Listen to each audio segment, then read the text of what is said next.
Welcome back to the podcast episode. I'm your host, Aruj Ali, and today we are having a conversation I have genuinely been looking forward to. We talk a lot about climate change as an environmental issue, rising temperature, disappearing glaciers, extreme weather, but what we don't talk about nearly enough is what it does to the human body.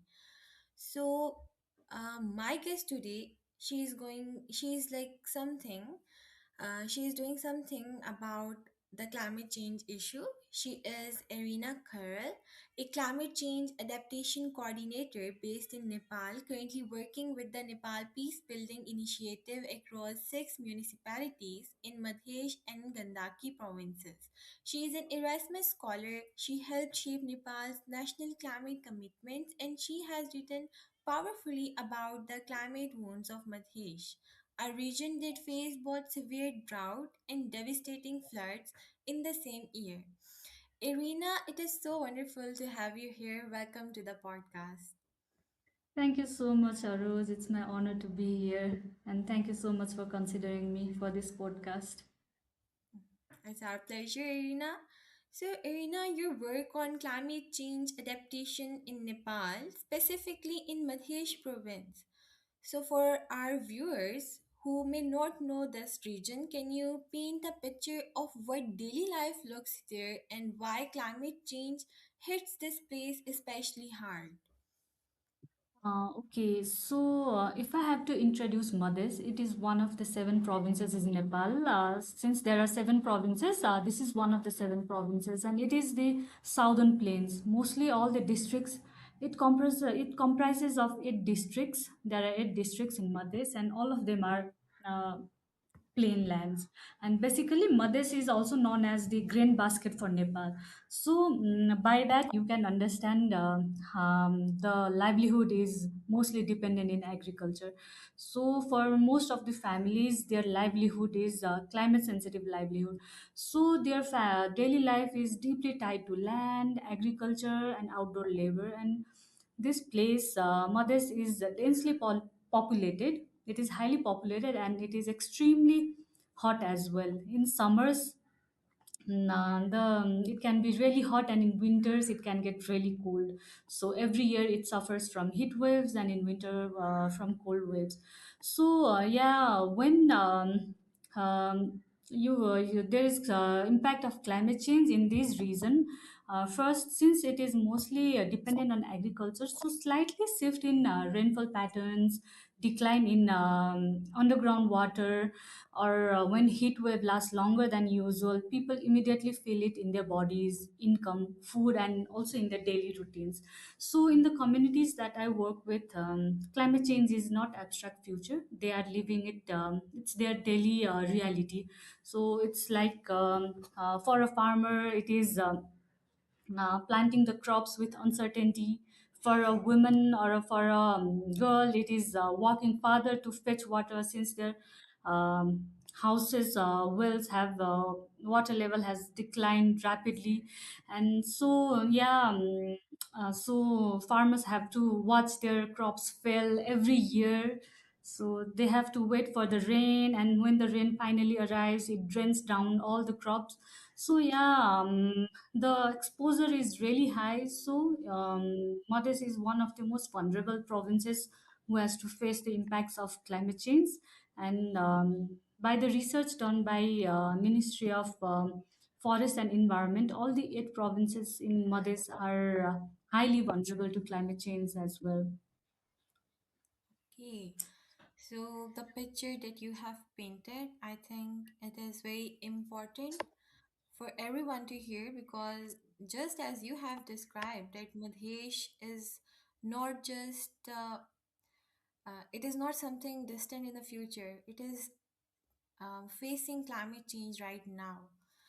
So we also have to talk about how climate change is impacting the human body.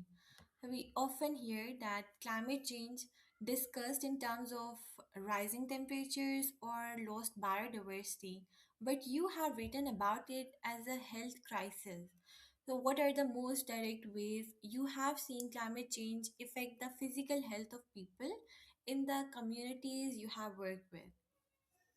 Yeah, that's you're absolutely right, Aruz. When we talk about climate change, we always talk about rising temperatures, the melting Himalayas, and when we picture Nepal, we picture about Himalayas. So we always talk about the snow are melting, the glaciers are melting, but we barely talk about these lower lands. We barely talk about the physical health of people, the mental well-being of people, how climate change has impacted the health of the communities living in the front line of climate change.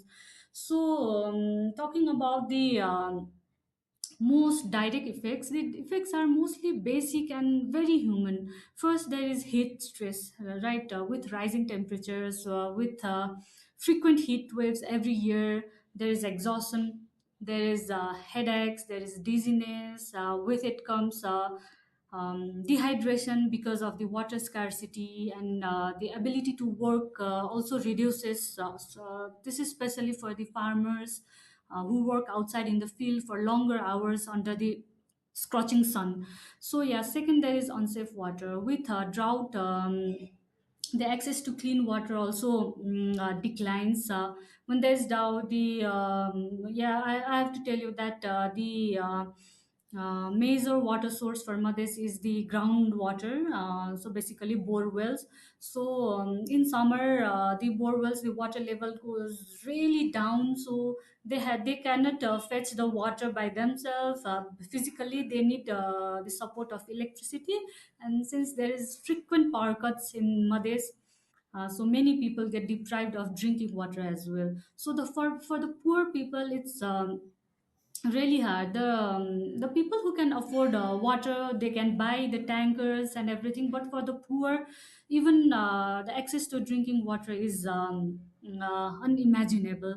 So you can imagine, if they have no access to drinking water, where is the water for sanitation? And so when we talk about girls, young girls, water is really important for sanitation. So the girls hygiene is also compromised, especially during the menstruation period. So this is about drought. So when flood comes, there is plenty of water, but the water gets contaminated, so the health of the people gets compromised. There's the risk of waterborne diseases. And the third is, even the nutrition of the people also get compromised. So when there is when the crop fails, when there is no proper yield for the farmers, the nutrition also get compromised. So diet also becomes less diverse and less reliable, and that affects the children the fastest. So yes, and with all these, the vector-borne disease pattern also shifts. There's a problem for respiratory stress, and there's long-term physical toll as well. So Nepal Climate Health Assessment has also identified that different health related illness, nutritional risk, water related disease, vector borne disease, respiratory disease, and declining physical and mental well being is also related to key climate linked health risks.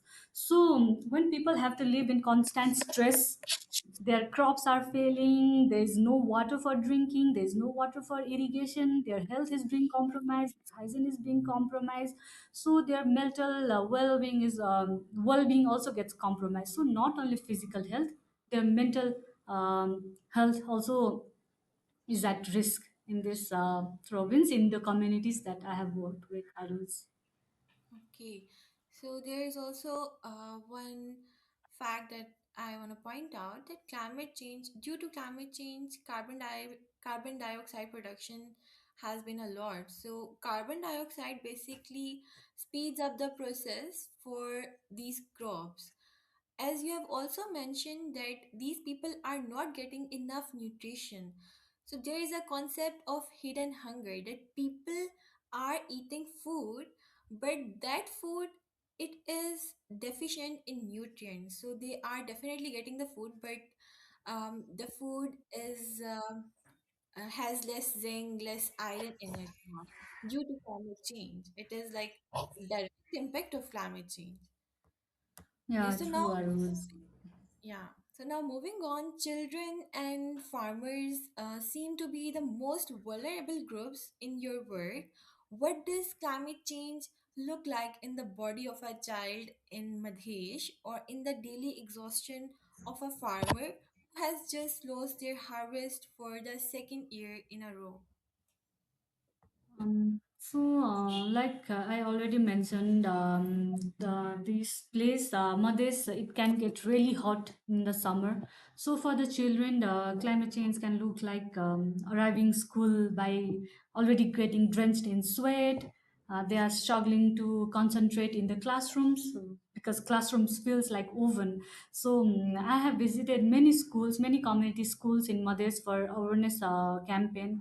So in the schools are built in such a way that the um, roof is made up of tin. There is no concrete roof in many schools, and hundreds of students are forced to sit in one classroom with limited fans, one or two. And you can imagine during the power cut off, how do they survive in such hot conditions. So the students, they cannot focus, they cannot concentrate in their education. And they are also affected from impacted from dehydration because they do not drink enough water, and there's no enough water as well. So yeah, and even in Madhes, every year they have to close schools for many days due to extreme heat, because students cannot travel to school and they cannot concentrate in the classrooms as well. They have, every year we can hear the cases, many students fainting in the schools, students fainting in classroom. So, and this also creates, yes. And another thing is that schools, they shift their schooling timing, because they try to finish their schools by 10 or 11 and start early in the morning at 5 or 6, because in the day it's on, the heat is really unbearable. So yeah, you can imagine how the health impacts are. And when we talk about farmers, and yeah, and for children as well, they have to live in anxiety at home, because when their family loses crop constantly, repeatedly, children can also absorb that stress, and they can stay in climate anxiety. And for the farmers, when they have to suffer from repeated crop damage, repeated crop loss, first they have to work in hotter conditions. They have to work outside in the field for many hours in scorching sun, under limited water availability, with uncertainty, with unknownness that whether their crops will give proper yield or not, whether this year there will be rainfall or not, whether this year their crops will be swiped away by flood or not. So there's this uncertainty, and they go in the debt cycle, because when their crops are lost, they have to compensate it by taking the debt. And on top of that, there is this pressure with extreme heat. The new diseases are infecting the crops as well, and they can no longer rely on the traditional old farming calendar, since rainfall no longer arrives in the time as it used to be in the past. So yeah, their body do not only carry the physical pressure, they also carry the fear, the grief, and constant stress. So we can only imagine that how they stay in this constant stress. On top of that, they do not get proper compensation for the crop loss as well. And in the communities, when we asked, why don't you apply for compensation for your food loss, they say that the process is too complicated and it only brings us to more debt to complete the process, so we do not bother for applying the compensation. So yeah, the life of children and farmers can look like this. You can picture it like this, mothers. Okay, so I think that is unbearable to even imagine what life they are living right now. And that you said about children, they have to shift their schedule towards 11 or 10 p.m. because the heat is unbearable. Like, I have never heard about this before, and I'm so shocked that how climate change is affecting children like this. Like, it's a very shocking fact for me. and also about farmers for sure. Due to the rain pattern, their wheat harvest, it either gets delayed or it is ruined by the rainfall, because now rainfall is unpredictable. Even in Pakistan right now, Arena, it was a very difficult season for farmers. Right now they were grieving so much because it was such a heavy rainfall this time that most of the wheat productions, they were destroyed by the rain. So I can imagine the fear and grief of the farmers in Nepal and Pakistan as well. Okay, so Arena, there is this pattern you described as too much, too little. Extreme drought followed by devastating floods. How does that unpredictable swing between two extremes create health challenges that are different from a single steady disaster? So yeah, too much and too little when we talk about drought and flood, right? One in a single season, you can see there's no water availability, there's scarcity of water, and within the same season, their crops are drenched, they are suffering from floods. So what makes this swing so dangerous is that the community do not get time to recover between the two shocks. So first, the drought reduces water availability. It affects the sanitation of the people. It weakens the crop. They have to live in the uncertainty, and it also increases the dehydration and also undernutrition for the children as well. So next, there is intense rainfall, and with that comes flood, and suddenly the risk flips.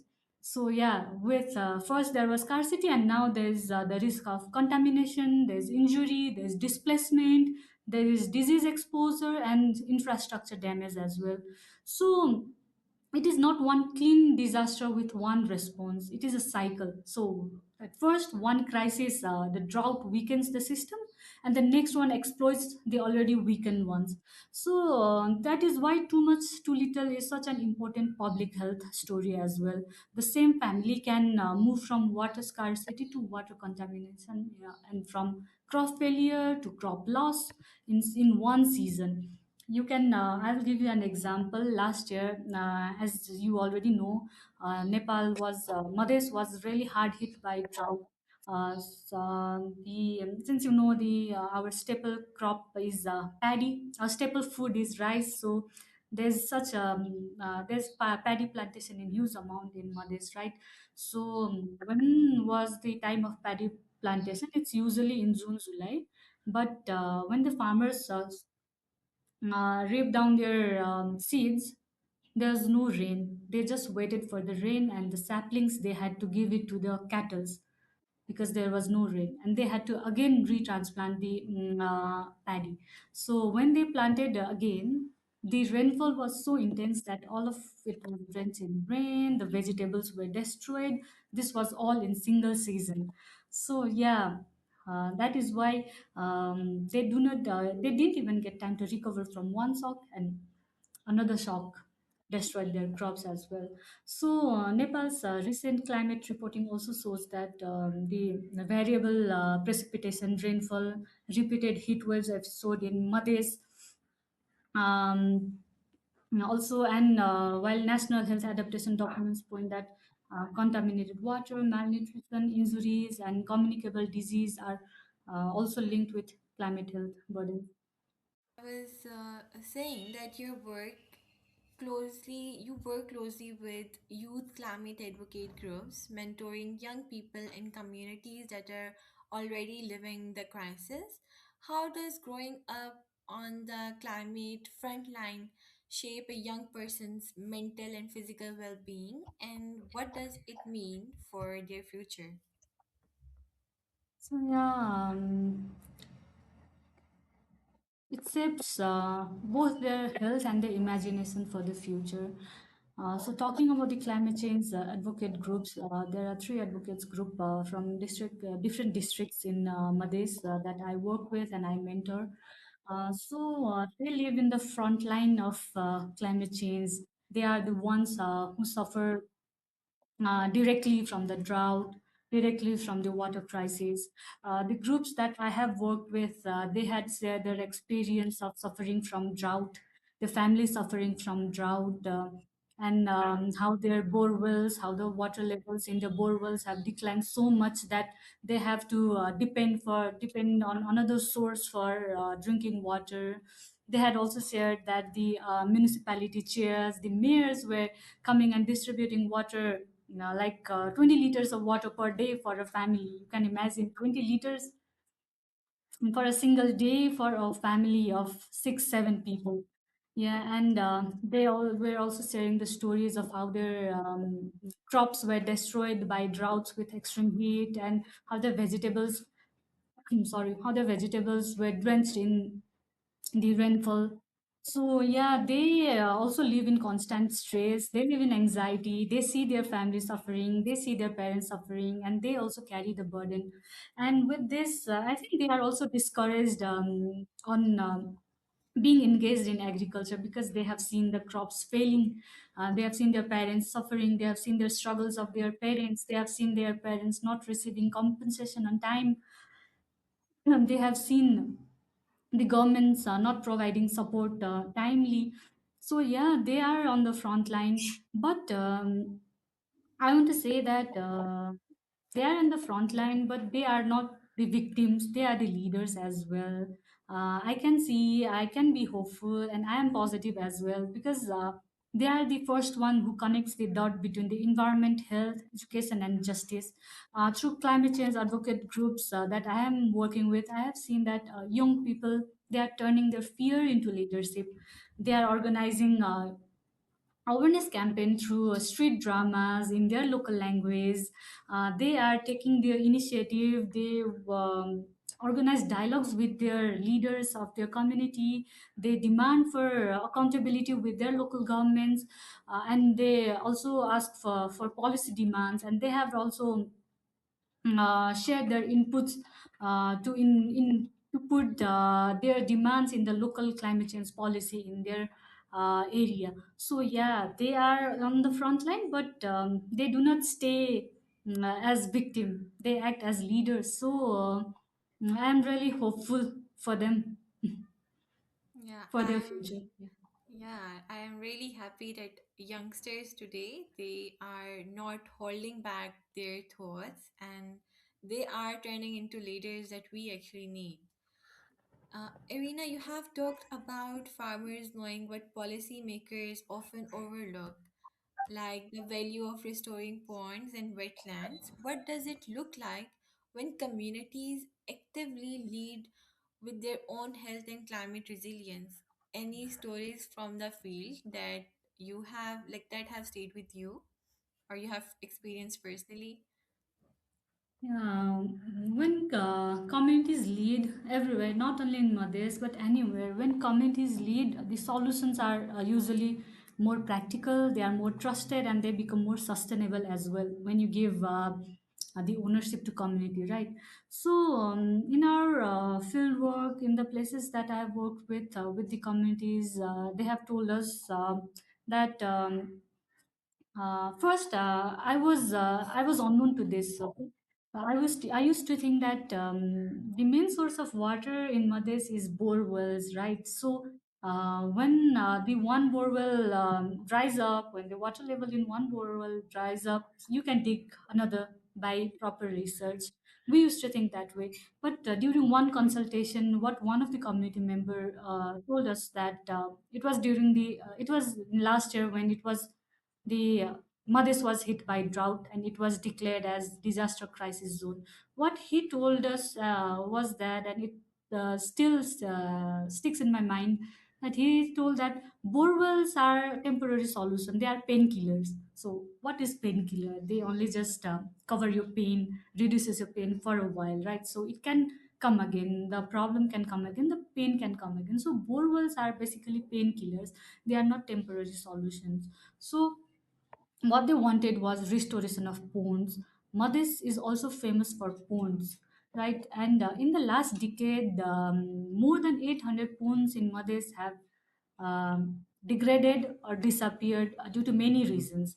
So what they want is the restoration of the degraded ponds, wetlands, springs, recharge systems, and water bodies which hold the ecology together, and which has traditional and cultural value as well.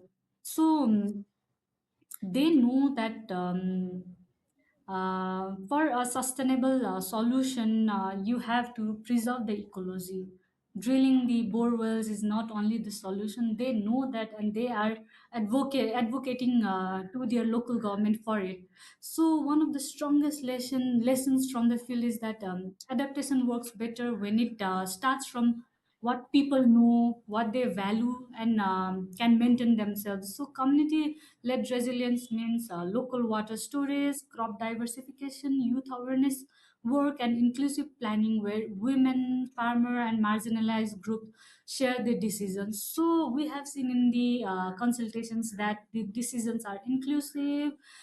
They value the decisions of they value the voice of each individual, and they work collectively to advocate for their rights to the local government. So yeah, this is what has stayed with me from the Mhm. field. Okay, that's amazing. And um, I think communities these days they are doing amazing work because our leaders they need to be the one to step up and fight for their rights, but I don't think so our leaders are doing as per se. So communities they have to find the solutions, they have to fend for themselves. So I think that's amazing, and thank you for that story as well. So Arina, you have been a part of shaping Nepal's national climate commitments, the NDC process, where there's always a gap between policy document and a child actually breathing cleaner air, or on a farmer not losing their crop. So, where do you see the most urgent opportunities to close that gap specifically for health?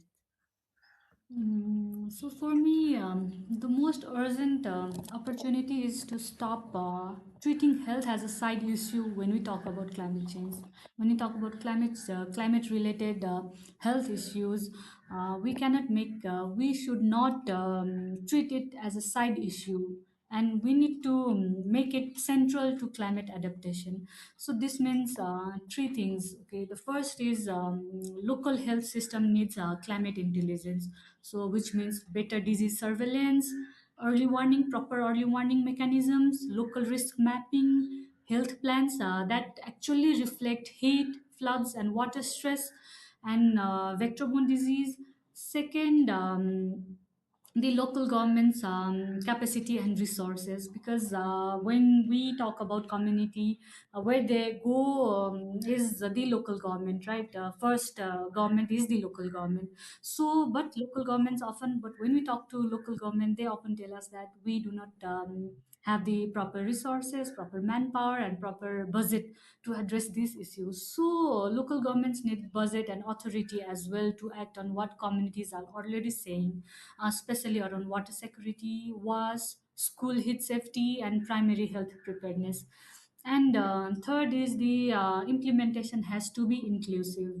When we talk about policies, when we talk about implementation of any policies, programs, women, children, the Dalit communities, the indigenous communities, and low income household, the landless farmers, the tenant farmers, they are often the most affected from climate change, from the heat stress.